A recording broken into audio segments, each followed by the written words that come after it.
Amém. Eu gostaria que vocês fechassem os olhos para a gente orar junto. Amém. Senhor, eu te rendo graças, Pai, por essa noite. Senhor, eu oro, Pai, por corações quebrantados, Senhor.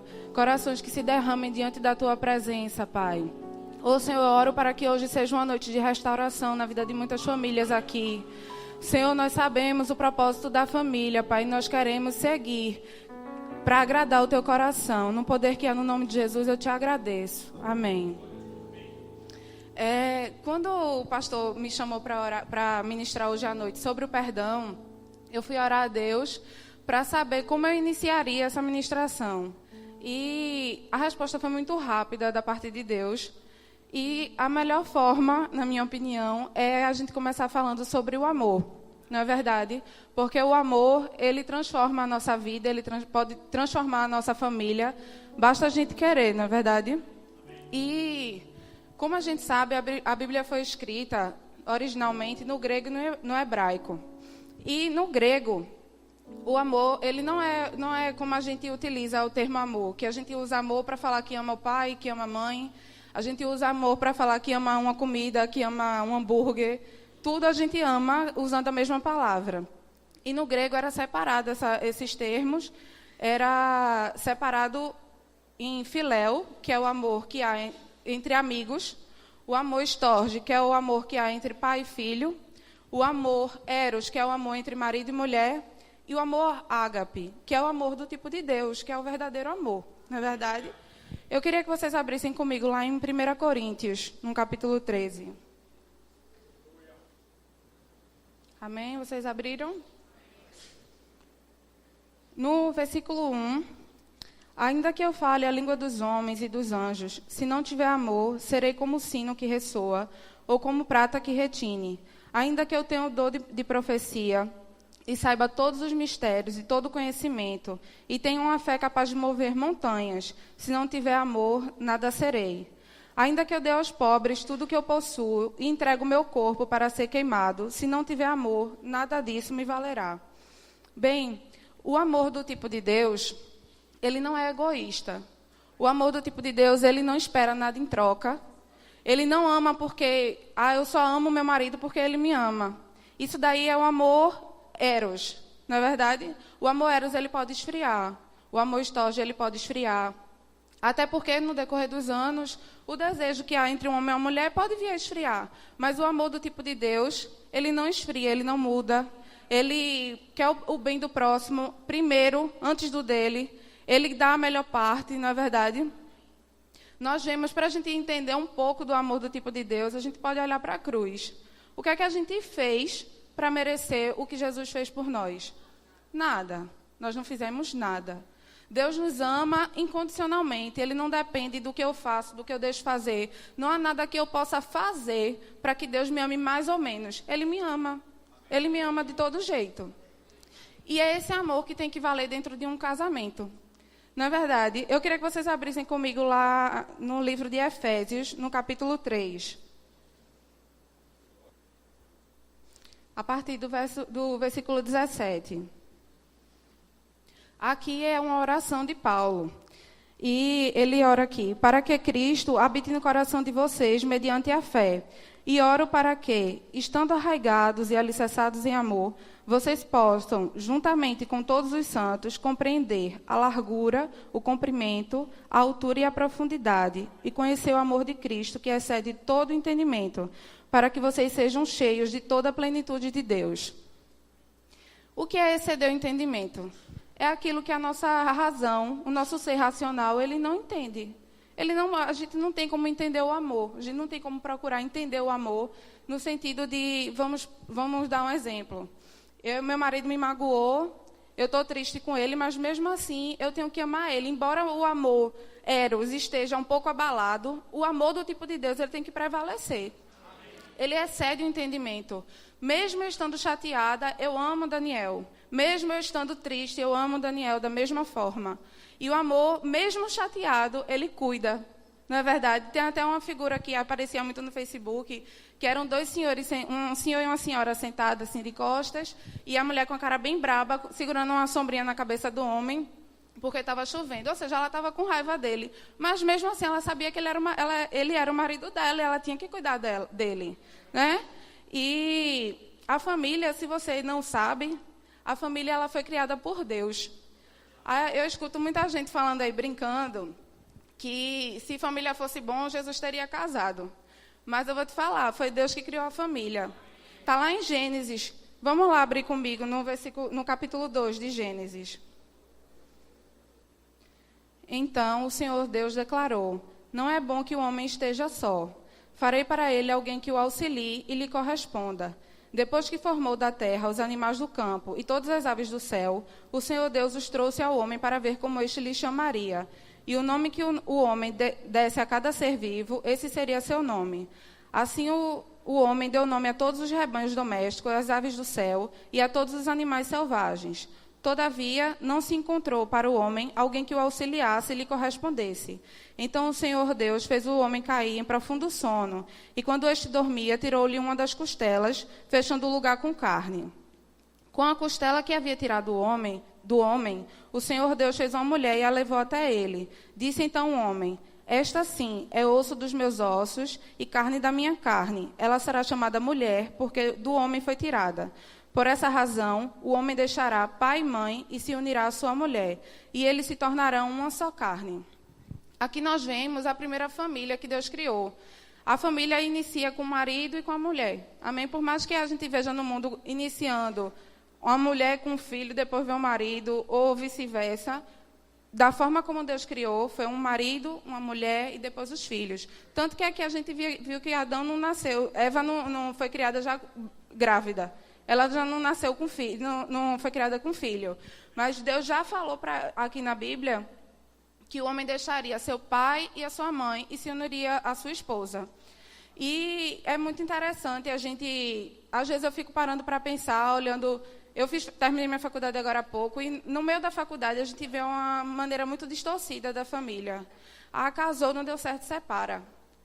Casou, as minhas amigas me perguntavam: como é que tu vai casar se tu nem conhece Daniel direito?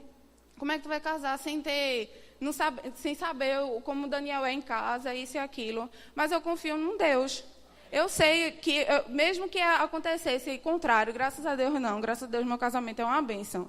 Mas, se fosse ao contrário, eu teria que assumir as consequências da minha escolha, não é verdade? Porque muita gente diz assim: tu tivesse sorte que tu encontrasse um namorado crente. Mas eu não tive sorte, eu fiz uma escolha. Deus ele nos dá o livre-arbítrio. Eu poderia ter escolhido uma pessoa do mundo e eu poderia estar sofrendo agora. Mas eu quis escolher a pessoa certa. E isso vale mais ainda para os solteiros, né? Que é melhor você estar só, como diz aquele ditado. É melhor você estar só do que mal acompanhado. Graças a Deus eu fiz uma escolha muito acertada. E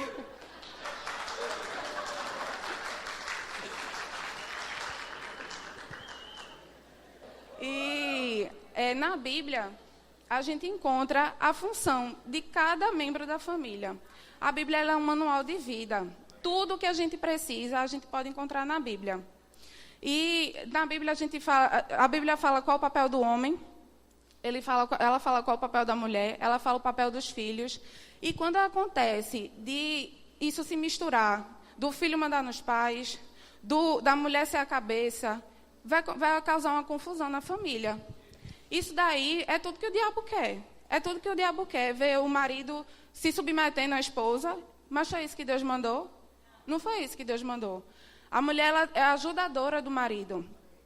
Eu lá em casa, tudo que a gente vai fazer, a gente combina. Tudo que a gente vai fazer. Agora há pouco eu tomei uma atitude. Eu decidi fazer uma coisa, sair do meu trabalho. Mas antes disso, eu e Daniel, a gente sentou, eu conversei com ele, eu expliquei para ele, a gente orou e a gente sentiu paz, a gente sentiu direção. Mas eu parei para pensar, se não tivesse sido dessa forma, se eu simplesmente tivesse chegado e tivesse dito, não dá mais para mim, eu não vou mais trabalhar aqui, e eu chegasse para Daniel com a bomba, saí do emprego. E agora? Será que Daniel teria me apoiado? Eu creio que sim, mas podia ser que não. Podia ser que não, e eu teria que sofrer as consequências disso, né? Porque todo o nosso erro, tudo que a gente planta, a gente colhe, isso é a lei da vida. Tudo que a gente planta, a gente colhe. Deus, Ele nos perdoa, Ele nos ama, mas tudo que a gente planta, a gente colhe. E eu queria que vocês abrissem lá em 1 Timóteo, no capítulo 5, versículo 8. Se alguém não cuida de seus parentes, e especialmente dos de sua própria família, negou a fé e é pior que um descrente.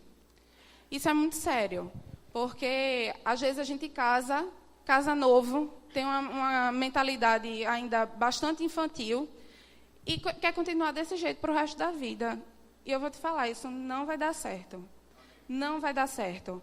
Aqui a Bíblia fala que se eu não tenho capacidade de cuidar da minha própria família, como é que eu vou cuidar do rebanho de Deus? Como é que eu vou cuidar das pessoas na igreja?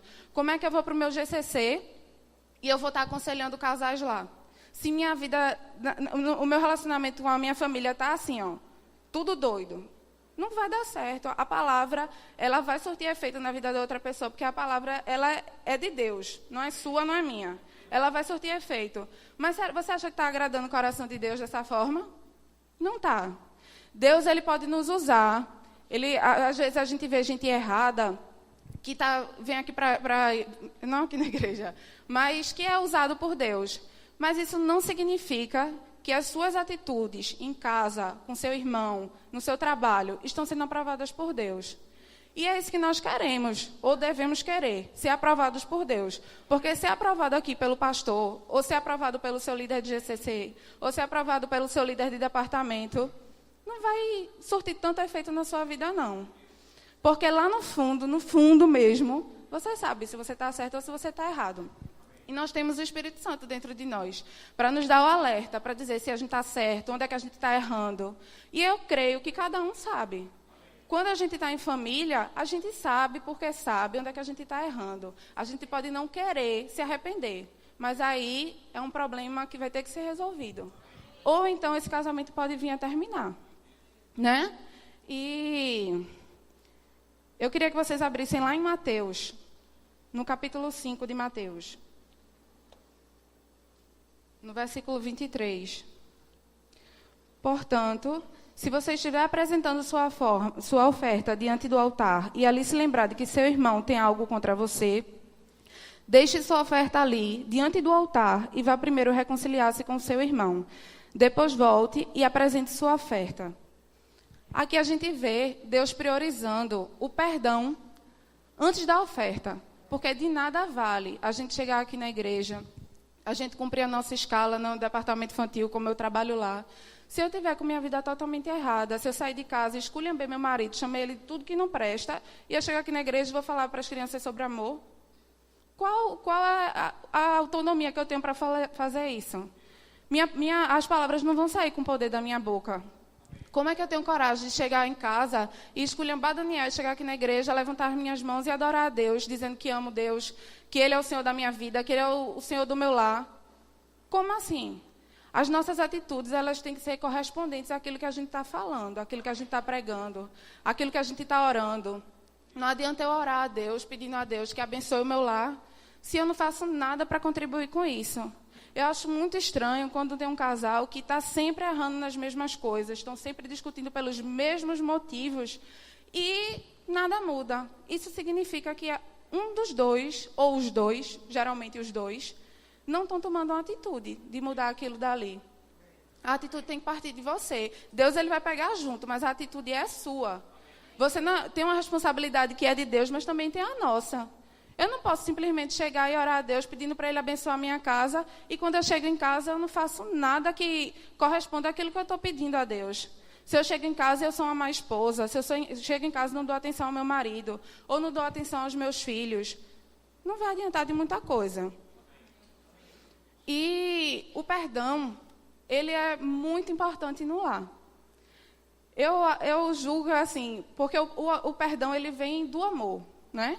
Deus, ele é amor. Se Deus é a base do seu casamento, o amor de Deus é a base do seu casamento. O amor do tipo de Deus é a base do seu casamento. E não tem desculpa, porque o amor de Deus, ele não esfria. Deus não mente. A palavra de Deus não mente. O amor de Deus, ele não esfria. O amor de Deus, ele é compassivo. Ele olha o outro com amor, com cuidado. E ele quer acertar. É importante isso, que a gente queira acertar. O perdão, eu quero que você abra comigo lá em Mateus, no capítulo 6. No versículo 14. Pois se perdoarem as ofensas uns dos outros, o Pai Celestial também lhes perdoará. Mas se não perdoarem uns aos outros, o Pai Celestial não lhes perdoará as ofensas. Aqui a gente vê que à medida que nós perdoamos, Deus ele nos perdoa. Lá quando a gente vai orar o Pai Nosso, a gente vê que no Pai Nosso fala o quê? Senhor, perdoa as minhas ofensas, assim como eu tenho perdoado a quem tem me ofendido. Como é que você tem perdoado a quem tem lhe ofendido? Eu estava pensando hoje à tarde, eu estava lembrando, quando eu namorava com o Daniel, eu morava em Jaboatão e ele aqui. E quando a gente discutia, aí eu ia me embora no final de semana, ia me embora para lá, passava uma semana longe de Daniel. Era tão fácil perdoar. Tão fácil, porque era a saudade que vinha. Eu ficava com saudade, ficava com vontade de ver ele, dá aquele medo de perder, né? E quando a gente está casado, muda um pouco. Pelo menos comigo eu senti isso. Porque a gente já tem ali do lado, né? E fica aquela coisa assim, às vezes eu digo, isso por besteira, porque eu fiquei impressionada quando eu casei, que antes a gente discutia por coisas assim mais sérias, e por coisas que eu julgava mais sérias, e a gente se perdoava rápido. E depois que a gente casou, a gente brigava por cada besteira, logo no início. Eu só tenho 1 ano e pouco de casado, mas bem no início. A gente brigava por cada besteira, e eu ficava olhando assim, meu Deus, não consigo perdoar. Fico com o coração... Fico com o coração arranhando. E eu percebi que é justamente dessa forma que o diabo atua. E eu disse, não, no meu casamento não. Eu não casei para me separar, não. E eu comecei a treinar isso em mim. Aí, toda vez que acontecia alguma coisa, que eu deitava, aí Daniel, ele tem muita facilidade em pedir perdão, graças a Deus. E toda vez que eu deitava, eu ficava remoendo. Eu dizia, meu Deus, mas o que é que eu quero mais dele? Se ele já me pediu perdão, se ele já reconheceu que errou. O que é que eu quero mais dele? E é isso que eu queria que vocês parassem para pensar. Se seu marido lhe magoou, mas ele reconheceu que errou, ele te pediu perdão, por que você vai ficar remoendo? É só isso que o diabo quer, você ficar remoendo. Sabe que a gente tem um sentimento de gostar de ser coitadinho? Eu descobri isso depois de ter sofrido algumas coisas na minha vida. Eu gostava, parecia que eu gostava quando as pessoas olhavam para mim com aquele sentimento de caramba, Pri está sofrendo tanto com isso. Mas depois eu disse, eu não quero isso para a minha vida, não. Eu não quero isso para a minha vida, não, porque Deus não me criou para ser coitadinha, não. Deus, ele não te olha como coitadinho. Por que você vai se olhar como coitadinho? Às vezes é mais confortável a gente estar do lado de quem foi ofendido, do lado do que foi ofendido. Às vezes é bem mais confortável, porque a gente, agora fulano vai fazer tudo para mim, porque ele errou comigo, agora ele tem que fazer tudo, porque senão eu não perdoo. Mas se você já disse que perdoou lá atrás, está perdoado. Você que tem que esquecer isso agora, porque a falta de perdão, ela traz só coisa ruim para a sua vida. Ela traz doença, ela traz depressão, ela traz falta de cura. Eu tenho um testemunho da minha avó. Minha avó tinha uma pessoa, na verdade, o meu pai, ele me teve com minha mãe e sumiu no mundo. Mas minha avó conhecia ele. E minha avó odiava esse homem, odiava ele. E ela tinha uma doença na perna, era erisipela, ela tinha direto. Eu me lembro na minha infância, direto minha avó sendo internada. E nenhum médico descobriu o que era, nenhum médico conseguia curar aquilo. Até que um dia a gente foi levar ela para a igreja. Foi num culto de Herênio. E Herênio chegou para ela e disse para ela que aquilo dali era decorrente de uma falta de perdão. E que ela tinha que perdoar para poder aquela doença sair do corpo dela. E ela voltou para casa, ela disse, eu vou para o inferno, mas eu não perdoo ele. Desse jeito que eu estou lhe falando. Falou na minha frente. E, na verdade, eu nunca tive nenhum sentimento ruim para com ele, porque eu também nunca tive contato. E eu fiquei, caramba, a minha avó está sofrendo por causa dele, né? E depois, ela viu que com Deus não se brinca. Deus deu uma palavra a ela. Deus disse para ela que ela precisava perdoar para ser curada. E aquela doença foi se agravando, até que um dia que minha mãe chegou para ela e falou para ela, mãe, a senhora vai morrer por uma falta de perdão. E dias depois ela voltou para casa, ela saiu do hospital, voltou para casa, e ela falou com meu tio, pediu para não contar ninguém da família, falou com meu tio, pediu para ele levar ela até ele. E quando chegou lá, ela pediu perdão a ele. Disse que perdoava ele, que não ia guardar mágoa dele. Depois disso, eu não lembro de uma vez minha avó ter tido essa doença. Nenhuma vez. Porque isso que a falta de perdão é isso que traz. Esses dias eu estava conversando acho que foi com a irmã Landa ali na frente, e ela estava me contando que uma vez ela estava no hospital.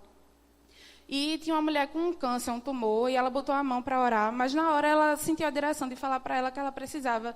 Ela ia fazer uma cirurgia, e antes dela entrar nessa sala de cirurgia, ela tinha que liberar perdão para alguém. E era justamente para a irmã dela que estava acompanhando ela, porque no final das contas, quem é que está do nosso lado? É a família. Ela estava com raiva da irmã dela, ela estava brigada com a irmã dela, ela estava odiando a irmã dela, mas quem é que estava com ela no hospital? Foi o amigo dela? Foi o vizinho dela? Não foi. Foi a família dela, a irmã dela estava lá. E naquela hora ela liberou perdão e na hora o caroço sumiu. Entendeu? Então é isso, a falta de perdão, ela só traz coisa ruim para a nossa vida. E, para mim, desde pequena, uma história que eu sempre amei no Velho Testamento foi sobre a vida de José. Porque eu ficava impressionada, desde pequena. Porque, assim, antes eu nunca tive o costume de pedir perdão. Nunca, eu sempre dizia, desculpa aí, foi mal aí, mas eu não conseguia, não saía da minha boca perdão. Eu aprendi isso com o Daniel. E na história de José, para mim é impressionante, porque se você não conhece a história de José, eu vou contar um pouco. José ele foi traído pelos irmãos dele. Ele era o preferido do pai dele, e o pai dele, com falta de sabedoria, deixou isso transparecer para os outros irmãos dele. E os irmãos dele, com inveja, vendeu ele. Vendeu ele como escravo. José sofreu. Imagine você ser tirado da sua família, do pai que você ama, e ele foi vendido como escravo. E ele foi trabalhar na casa de Potifar. Na casa de Potifar, a Bíblia diz, todo finalzinho de história ruim de José, a Bíblia diz que Deus era com José, e por isso ele prosperou. E José foi para a casa de Potifar, e lá ele conseguiu a confiança de Potifar. Mas, de repente, o diabo colocou outra seta na vida de José. Foi a mulher de Potifar, que começou a se oferecer para ele. E provavelmente era uma mulher bonita. A Bíblia diz que José era bonito. E provavelmente a mulher de Potifar também era uma mulher bonita. E, com certeza, José se sentiu tentado daquilo dali. Mas ele conhecia o Deus que ele servia. Ele sabia o que ele estava fazendo. Ele sabia o propósito da vida dele. E ele decidiu que não ia se deitar com aquela mulher. E então aquela mulher disse para o marido dela que ele tinha tentado estuprá-la. E José foi preso. José foi preso, caiu na prisão. E lá, de repente, foi preso também o chefe dos copeiros, do faraó. E lá, o chefe dos copeiros, ele teve um sonho. José interpretou o sonho, e o sonho dizia a respeito justamente que ele sairia da prisão, ele voltaria para o cargo dele, e José só pediu a ele, para ele lembrar de falar dele para o faraó. E o chefe dos copeiros saiu, mas adivinha, ele não lembrou. Vocês acreditam que foi só 3 dias depois? E com certeza eu imagino que quando ele estava saindo, José deve ter dito, lembra de mim lá. E ele não lembrou. 2 anos mais tarde, o faraó teve um sonho. E ninguém conseguia interpretar aquele sonho. Chamaram José, José interpretou o sonho. O faraó viu que Deus era na vida de José. E José ficou o chefão do Egito. A Bíblia diz que o faraó falou para ele que só no trono ele seria maior que José. Então, para você ter ideia de como ele estava poderoso ali. Aí a gente sabe que teve 7 anos de fartura, depois os 7 anos de fome. E os irmãos de José sofreram com aquilo e foram lá para comprar comida. Quando chegaram lá, adivinha quem é que estava vendendo a comida? Quem era o dono de tudo aquilo ali, que comandava tudo aquilo ali? Era o irmão que eles tinham traído. Vocês não acham que era uma ótima oportunidade de José se vingar? Pelo menos de dizer, eu não vou te dar comida, não. Te vira, faz alguma coisa aí. Não digo nem de matar, mas de dizer, te vira, eu não vou fazer nada por você. Você me fez o mal, eu não vou fazer o mal para você, não, mas eu simplesmente não vou fazer nada. Mas não foi essa a atitude de José. José, ele perdoou os irmãos. Ele disse que ele não se colocaria no lugar de Deus para julgar os irmãos. Ele perdoou os irmãos, ele ajudou, acolheu tanto os irmãos como as famílias dele. E é isso que muitas vezes a gente tem feito, a gente tem se colocado no lugar de Deus. A gente quer julgar, isso eu falo dentro da família. A gente quer julgar o nosso marido, quer julgar a nossa esposa, mas a gente não sabe o que é que está passando na cabeça de cada um. E a gente, como família, a gente tem que se unir, a gente tem que procurar saber no que é que o outro está falhando, no que é que o outro está errando, no que é que ele está precisando de ajuda. Deus, ele nos dá sabedoria para saber como agir, como tomar atitudes corretas dentro da família, tanto com seu marido, como com seus filhos. Eu vou te falar, é errado os filhos estarem mandando nos pais. Isso não pode acontecer. Isso é um princípio bíblico. Os filhos, eles têm que honrar o pai, eles não podem mandar no pai, não. E quando a gente deixa de fazer isso, isso vai causar maior transtorno na sua família. A gente sempre escuta o pastor falando aqui na igreja que em primeiro lugar na nossa vida está Deus. E em segundo lugar está a nossa família. Em terceiro lugar está o nosso trabalho. E em quarto lugar vem a igreja. Quando a gente mistura isso, eu boto em primeiro lugar a igreja, eu boto em terceiro lugar a família, isso vai causar um rebuliço na sua vida e, consequentemente, na vida da sua família. Porque sua família, ela vai começar a sofrer aquilo junto com você. Hoje eu estava até conversando com a irmã daqui da igreja, que o marido dela não é crente, e ela me falou que não ia poder vir hoje à noite, porque ela tinha participado do evangelismo ontem, ela tinha vindo para o culto à noite, ela estava aqui hoje de manhã na consagração, ficou para o culto da manhã, e ela tinha que ter sabedoria. Porque a filha dela estava reclamando que ela só tinha tempo para a igreja, que o marido dela também estava reclamando. E sabe o que é isso que a gente tem que ter, principalmente quando o nosso marido ou nossa mulher não é crente, não vem para a igreja. A gente tem que ter sabedoria. O Espírito Santo, ele habita dentro da gente e ele nos dá esses estalos. A gente sabe porque sabe quando está acontecendo alguma coisa errada.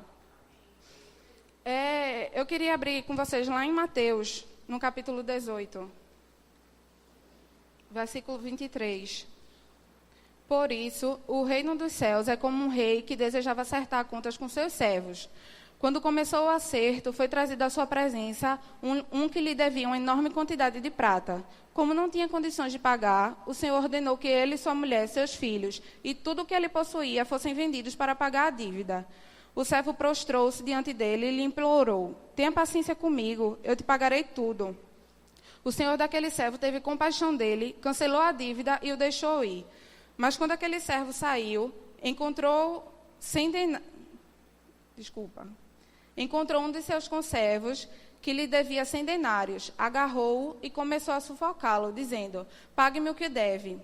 Então o seu conservo caiu de joelhos e implorou-lhe: tenha paciência comigo e eu lhe pagarei. Mas ele não quis. Antes, saiu e mandou lançá-lo na prisão, até que pagasse a dívida. Quando os outros servos, companheiros dele, viram o que havia acontecido, ficaram muito tristes e foram contar ao seu senhor tudo o que havia acontecido. Então, o senhor chamou o servo e disse: servo mau, cancelei toda a sua dívida porque você me implorou. Você não devia ter tido misericórdia do seu conservo como eu tive de você? Irado, seu senhor entregou aos torturadores até que pagasse tudo o que devia. Assim também lhes fará meu Pai Celestial, se cada um de vocês não perdoar de coração a seu irmão. Para a gente ter uma ideia de como é sério o perdão. Não só na igreja, não só com seus irmãos, porque, como eu falei, é mais fácil a gente perdoar os outros de fora. E, infelizmente, a nossa família, por estar mais próximo de nós, são aqueles que acabam nos decepcionando com maior frequência. E aqui a gente vê, aqui é uma parábola, e a gente sabe que parábolas são histórias que trazem alguma lição moral, alguma lição de vida para nós. E aqui Deus fala que da mesma forma que, aqui no versículo 35, assim também lhes fará meu Pai Celestial, se cada um de vocês não perdoar de coração a seu irmão. Da mesma forma que ele revogou o perdão, ele não pôde mais perdoar aquele servo, porque ele não teve capacidade, e é isso que Deus espera de nós. Deus, ele nos perdoou. Vocês têm ideia de quanta coisa errada cada ser humano pode fazer contra Deus? A gente, mesmo querendo acertar, às vezes erramos, pecamos contra Deus. E ele só quer que a gente... E ele nos perdoe, e ele só quer que isso seja recíproco. E a reciprocidade não vai ser para com Deus, porque Deus não vai nos decepcionar. Ele não vai nos magoar, ele não erra. É para com os nossos irmãos, é para com o nosso semelhante, é para com o seu filho, é para com o seu tio, para com sua mulher, é para com sua mãe. E outra história da Bíblia que sempre me chamou a atenção era a história de Davi. Quando eu era pequena, eu sempre ouvia a história de Davi, aquela parte do Golias, coisa e tal, e eu achava Davi o máximo. E quando eu fui chegando na adolescência, eu me lembro que estava num culto jovem da igreja, e eu descobri que Davi tinha adulterado. Que Davi tinha mandado matar um homem para ficar com a mulher dele. E, mesmo assim, Deus diz que ele era um homem segundo o coração de Deus. Eu fiquei sem entender, aquilo dali me deu uma embrulhada na cabeça. Eu disse, como é que pode ser uma coisa dessa? Como é que pode um homem que adulterou, que fez um monte de coisa errada? Aí eu ficava olhando, mas tinha Abraão só fez coisa boa, tinha não sei quem. E Davi era um homem segundo o coração de Deus. E eu percebi uma característica muito interessante na vida de Davi, que o tornou um homem segundo o coração de Deus. Davi era rápido em se arrepender. Ele era rápido em se arrepender e pedir perdão. E é assim que a gente tem que ser. Porque, às vezes, a gente erra e a gente deixa para lá, não, eu vou deixando para lá. Ou então, eu fiz uma besteira, às vezes acontece a gente discutir, aí chega em casa, deixa para lá, depois eu converso, estou sem cabeça. Mas e o outro? E o outro, como é que está a cabeça do outro? Às vezes a gente discute, mas não está nem aí. Eu consigo chegar em casa, deitar, dormir, estou nem aí. Vou dormir e amanhã a gente conversa. E o outro consegue dormir? A gente tem que pensar no outro. A gente tem que pensar no nosso marido. Será que se eu brigar com o Daniel, quando eu for deitar, eu vou embora, eu vou dormir, porque minha consciência não está pesada. Mas eu sei que eu fiz alguma coisa errada. Está errado, não está com a consciência pesada. E eu deixo o Daniel, deixa o Daniel lá. E ele vira a noite acordado, só pensando besteira, criando mais raiva. O coração vai ficando mais apertado. No outro dia, quando vai conversar, já chega explodindo, né? Já chega sem querer papo. E a gente tem que ser como Davi, rápido em se arrepender. Rápido em chegar e pedir perdão. Não é vergonhoso pedir perdão. Erros pequenos podem acabar um casamento. Coisas pequenas do dia a dia, que a gente nem se percebe. E deveria perceber, porque a gente tem o Espírito Santo dentro da gente. Mas às vezes acontece de, eu estou sempre discutindo pela mesma besteira. É uma besteirinha, Pri. É uma besteirinha. Mas é uma besteirinha que vai crescendo. E pode vir acabar o seu casamento. Às vezes a gente acha que só o adultério é que pode acabar um casamento. Não é. E outra coisa sobre o adultério, se isso vier a acontecer, que Deus nos livre, se isso vier a acontecer, seja rápido em se arrepender. Às vezes acontece de ter medo. Às vezes acontece da pessoa dizer, não vou conversar com meu cônjuge porque eu tenho medo de acabar meu casamento. Mas deixa eu te falar, o adultério em si, ele já destruiu um casamento. A aliança ali foi quebrada. O matrimônio ele foi criado por Deus para um homem e uma mulher. Ele não foi criado para um homem e duas mulheres. Quando isso acontece, a aliança foi quebrada. Só Deus, só o perdão, só o amor de Deus, ele pode restaurar aquele casamento. Você tem que procurar isso e não esconder. Não esconda o pecado. Você tem que expor, tem que pedir perdão e tem que aguentar as consequências disso. Porque as consequências, elas vão vir. O pecado tem uma consequência. Infelizmente, tudo que a gente faz, a gente vai ter algo de volta. Não estou dizendo que, porque meu marido me traiu, eu perdoei ele, mas como ele tem uma consequência, eu vou lá e vou trair ele. Não. Você também vai estar errado. Você também vai estar pecando da mesma forma. E Deus não se agrada disso. As consequências vêm simplesmente que o homem vai ter agora que ter paciência. Ele vai ter que ter paciência. Estou falando homens, mas nós sabemos que é vice-versa, né? Nós sabemos que essa pessoa vai ter que ter paciência agora. Ela vai ter que aguentar as consequências daquilo que aconteceu.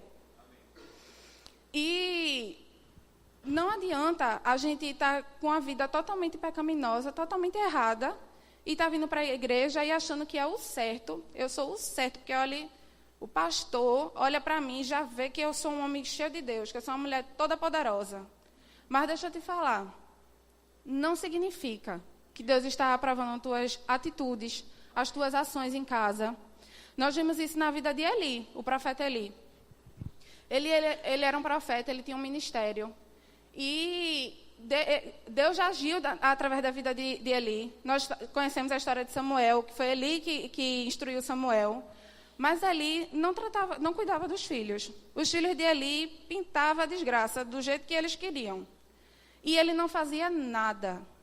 Deus mandou avisar a Eli que aquilo dali não estava certo, que ele tinha que mudar. Mas ele foi negligente. Deus mandou de novo. Ele foi negligente de novo. E a gente sabe que o fim de Eli foi trágico. A gente sabe que o fim de Eli, os filhos dele morreram, ele morreu. O fim dele foi trágico. Isso por quê? Porque o pecado, o erro, às vezes a gente acha que uma pequena besteirinha em casa que está acontecendo não é pecado. Mas eu vou te falar, se não está aqui na palavra de Deus, é pecado. Se não está de acordo com o amor, é pecado. Se está agindo fora do amor, é pecado. É um erro que você está cometendo. E você tem que se importar com sua família. Mas, tão importante quanto pedir perdão, é a gente tomar cuidado para não estar magoando o outro. É a gente ter zelo pela nossa família. Porque se eu estou sempre magoando e pedindo perdão, magoando e pedindo perdão, você entende que isso uma hora cansa a pessoa? Não é verdade? A gente tem que continuar perdoando, porque não há limites para perdoar, viu? Não há limites. A gente tem que perdoar sempre. Abre comigo lá em Lucas, no capítulo 17, no versículo 3. Tomem cuidado. Se o seu irmão pecar, repreenda-o. E se ele se arrepender, perdoe-lhe. Se pecar contra você 7 vezes no dia, e 7 vezes voltar a você e disser, estou arrependido, perdoe-lhe. E os apóstolos disseram ao Senhor, aumenta-nos a fé. A gente vê que para a gente perdoar, a gente tem que ter fé.